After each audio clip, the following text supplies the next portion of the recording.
Superhero movies are dying. You've probably heard this before, or maybe even thought it to yourself, that they're losing something, that something just isn't working anymore, that they're not how we remember, that they are dying. But why is this? What even made it so big in the first place? What happened to the superhero genre? What's going to happen to it? But most importantly, why is it dying? Well, to answer the first question, what made the superhero genre so big in the first place, we need to go back a few years. The year is 1941, and World War II is raging in Europe. Tensions are high in American citizens as they wait across the US for President Roosevelt's decision to possibly join the war. During this time, Timely Comics, alongside Action and Detective Comics, sought to help the kids of America with cheap and exciting stories to steer away their thoughts of war. Timely Comics, which would later be changed to Marvel, and Action and Detective Comics, which would one day become DC, both did this in the form of comic books.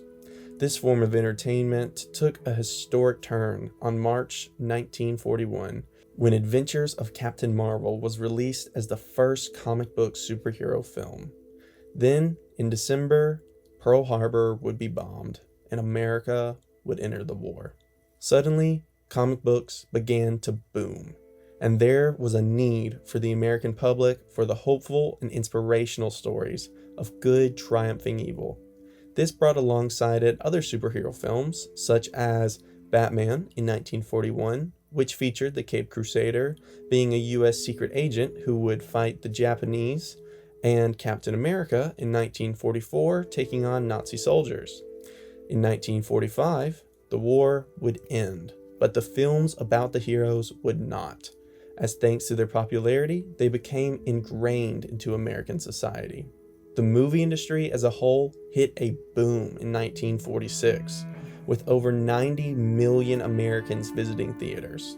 And with the industry growing, the superhero movies grew with it, with each generation having a new face behind the mask of their favorite heroes, and they watched it in awe as they took on the villains of the era.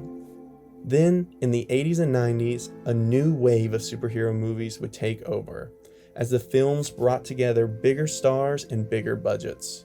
This slowly shifted the overall look, feel, and tone of the movies, as they began to focus on having your usual skin-tight, kid-friendly heroes like Superman, A Quest for Peace in 1987, while also making some darker stories with a more mature audience, such as Batman in 1989. And this was a slightly odd time for superhero movies, as the movies would keep producing superhero movies which didn't have a defined tone. It would seem that the production companies wanted a darker tone, but the majority of these films mixed moments of comedy that felt forced or would take over the story as a whole. And this trend would continue for the rest of the decade, as the films were still relatively successful, and with this success, they became a commodity for production companies, as they saw the rise in superhero sequels and trilogies such as Superman and Batman to act as a strong and a safe property. Finally, in the 2000s, a boom of comic book movies came into the full mainstream pop culture media with a craze, with releases such as the X-Men franchises, Sam Raimi's Spider-Man trilogy, Hellboy, Ghost Rider, Fantastic Four, Blade, Punisher, and many, many more. While excluding a few movies, which I will address shortly, these films from the late 80s and up to the early 90s became what I will call the first superhero era. We had the birth in the 40s and the growth up to the 50s and early 80s. But now, in the first real era of the superhero movies, we were already seeing a change. And this change came in two forms: Batman Begins, released in 2005, and Iron Man in 2008. You see, out of all these movies being released, the majority were being very poorly received.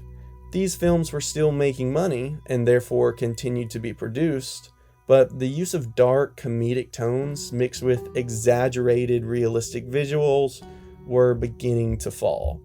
And with the release of Batman Begins and Iron Man, both were able to stand apart from this. With Batman Begins, director Christopher Nolan gave us a serious, grounded, and real Batman, without any caricature of seriousness. And for Iron Man, it also gave us a character simply existing in our world, whose wit and humor was a part of the character and not forced. This changed the audience's perception of what superhero movies could and should be, as now they could imagine themselves in these worlds and become more invested into their respected franchises as a whole. This was the death of the first era of superhero movies. The first era movies that were still around, such as the X-Men franchise, were dead, with audiences no longer wishing for that era of movies to be made. And this death was highlighted in the 2017 film Logan. After these types of movies had all been forgotten about, Hugh Jackman came back as the beloved character Wolverine, which was from the first era of superhero films. And while this film itself acts as an ending for Logan, its commentary on the first era of superhero films is where it shines. In the film, Logan himself can be seen as a symbol for these older films, showing us how, just like in these older films, he is no longer wanted by the public. He is an outcast. His skin-tight leather superhero suit is gone. He can barely heal. He's an alcoholic. He's just an old man trying to go through day to day, waiting for death.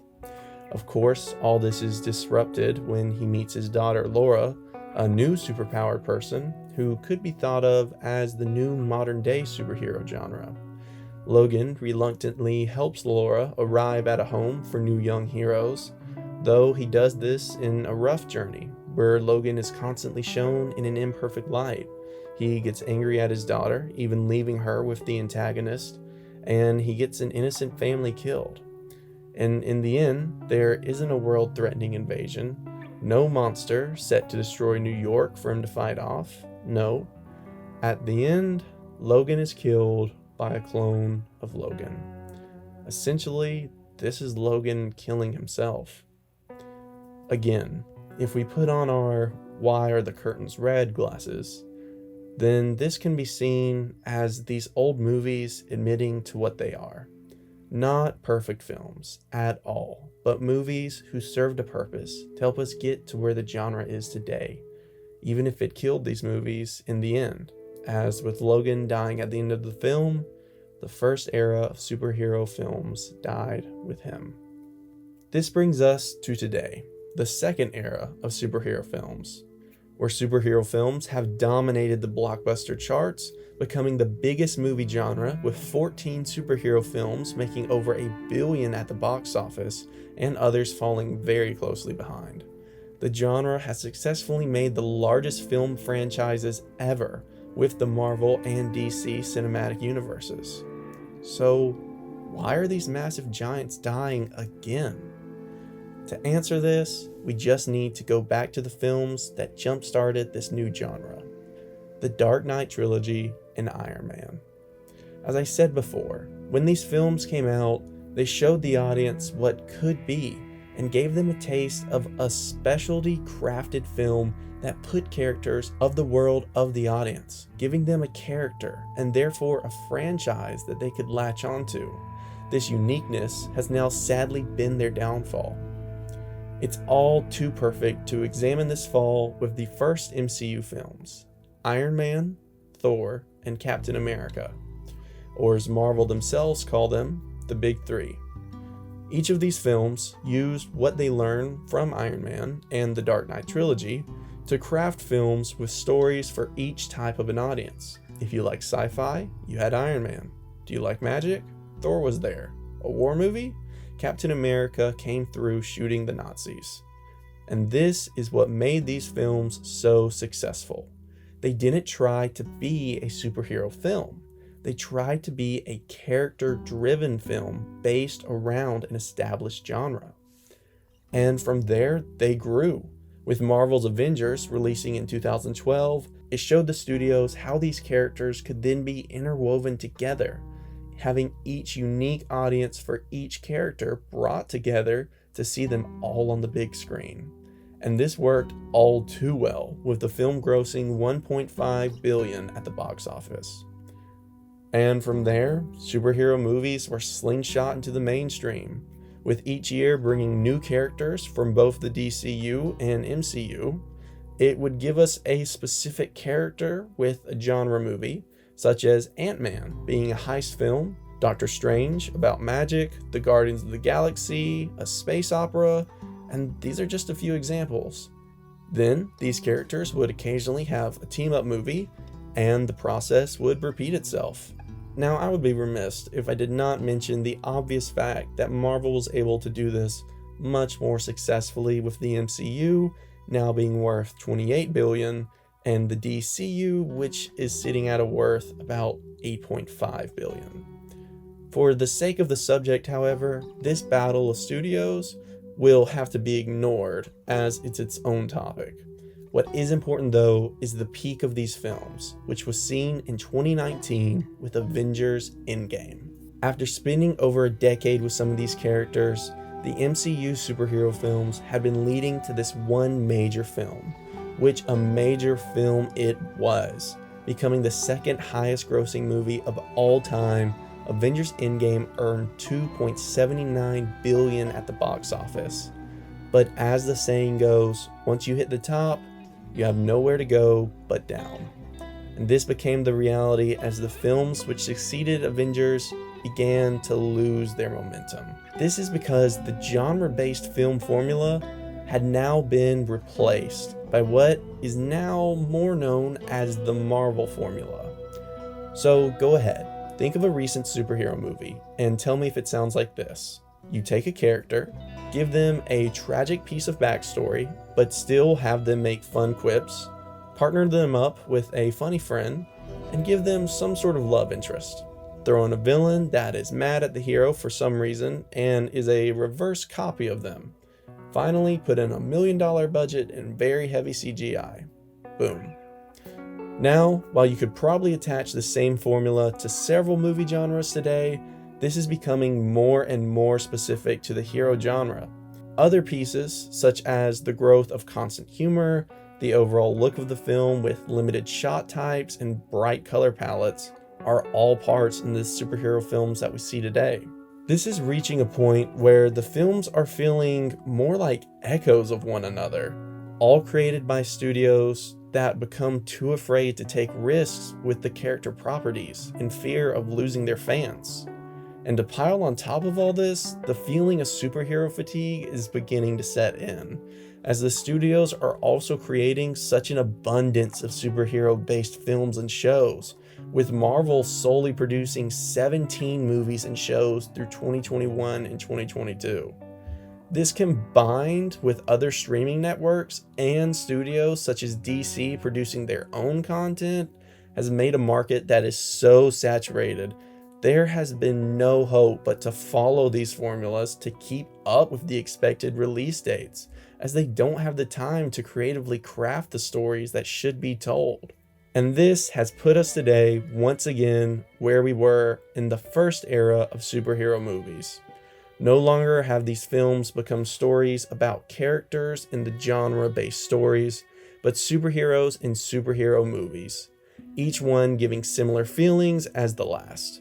Of course, this does not apply to all the films. There are obvious ones that have been able to stand out, but these films are still using the genre-based idea. We see these films, like Matt Reeves' The Batman, how it was a noir detective film, and more recently, Guardians Volume 3, being an 80s sci-fi. But these films are becoming too few to keep the genre afloat as a whole, and has naturally led it to where it is today, dying once again. So, what's going to happen to them? The best idea of what will happen to the superhero movies is to look at the original genre king of cinema before they were, the Western. The French film theorist Christian Metz, and I'm sorry if I'm saying that name wrong, proposed that film genres face 4 cycles. The beginning is the experimental stage, where tropes are defined, helping create a genre as a whole. And this creates the classical stage, where the rules are now followed and the genre begins to rapidly grow. The parody stage then happens as the genre's formulas are so popular they are used to make fun of the film itself. And finally, the deconstruction stage happens, where the genre breaks away from its created boundaries, creating new material, which is hard to define as it frequently merges multiple genres, which we'll see in a minute. See, this deconstruction stage is where the modern Western movies sit, as they're now better known as the neo-Western. These films incorporate ideas seen in the neo-noir genre, primarily the blurred boundary between right and wrong. And with this idea, neo-Westerns place characters we are all familiar with, such as the lawmen, the bank robbers, the killer, the gunslinger, and they put them in morally ambiguous situations where they no longer have a clear vision of what is right or wrong and what actions they should take. Often this takes place with the characters reflecting on the past and how they no longer fit in the world which they find themselves in. With this, it drives them with ideas such as, if I no longer recognize this changing world, then where do I fit in? And where does my morals? This plays in contrast to the classic Western characters being a perfect resemblance of their surroundings and a clear form of right and wrong, being, there's bad men in the world and someone needs to be its justice, that's me. The neo-Western de-idolizes their heroes, and it de-villainizes the antagonists. Along with the surroundings, it shoves a grim look at the reality of the situation that characters face, and now represents it as burdens that these people have to carry. It encourages us to think that these feelings we had for the characters and the stories we heard were never real, and were more of a fairy tale of the truth. And it's up to the neo-Western to show us what that real truth is. This is where the superhero genre is headed as it steers towards its slow death. In summary, their deconstruction phase will be focused on changes, morality, and identity. We will likely see characters taken away from a world that they once knew and place them in unfamiliar and more realistic circumstances. Or, just like the gunslinger, characters that we once glorified will have their identity challenged and will be shown in a light blurring the heroes and the villains. This is actually already more than just a theory, as we've already entered this deconstruction phase. We can see it with Invincible, The Boys, HBO's Watchmen. All are examples of the deconstruction of superhero genre. Take Invincible, which deconstructs identity and morality as you have your classic coming-of-age teenager gets power story, only for it to flip the character tropes on their head and the line between heroes and villains, pitting even what would normally be the hero's mentor, his own father, as the villain. Then you have The Boys, who completely destroys everything you've thought about the idea of a superhero and reconstructs it with a challenging moral, blurring your idea of even if there is a way for heroes to exist, and if they have a place in the world where they aren't even the littlest corrupt. Then you have HBO's Watchmen, which quite frankly doesn't get talked about enough, or receive the credit it deserves, probably because of its release date being just a few months before Avengers Endgame. People weren't really talking about that. Set in Oklahoma, it follows a detective in a world where not only are superheroes gone, but they are illegal. It perfectly deconstructs the genre, and yes, focuses on changes, morality, and identity. Just like in neo-Western, it asks, what does a superhero do in a world that doesn't want them? If superheroes are gone, who brings justice? And what does that justice look like if the supposed good guys are also fighting the hero and the other good guys? It also tackles the idea of what a superhero is and what the real difference between a hero and a villain is, if there even is one. Is a person a villain if he intends to save the world but needs to destroy cities? The show answers no. But wait, didn't we see another group of heroes in a different franchise known as the Avengers destroy a city to save the day? So aren't they now the villains? The show does a great job at portraying ideas such as this, and truly acts alongside the other shows like Invincible and The Boys to deconstruct the superhero genre. Even though this deconstruction signals the end of the superhero genre, it shouldn't be taken as worries, but actually as a good thing. It's these new ideas which keep the genre afloat and still breathe in a much needed refreshness. Of course, superhero movies will never stop being made, and not all of them will fail or are bad movies, but the mass appeal of what we perceive as a superhero film is without a doubt failing. As with everything, this will eventually slow down the pace of the films, and just as we look back at the westerns with fond memories and enjoy when a new film springs up every once in a while that somehow manages to grasp that magic we once saw, the same will happen to our beloved superheroes as we slowly watch them die. Hey everyone, if you stuck around to the end of the video, thank you so much. And also, I want to thank everyone who watched my last video and all the great feedback I received from it. If you want to keep seeing more of these breakdowns and this type of content, then let me know in the comments below. And don't forget to like and subscribe. But for now, and as always, thanks for watching.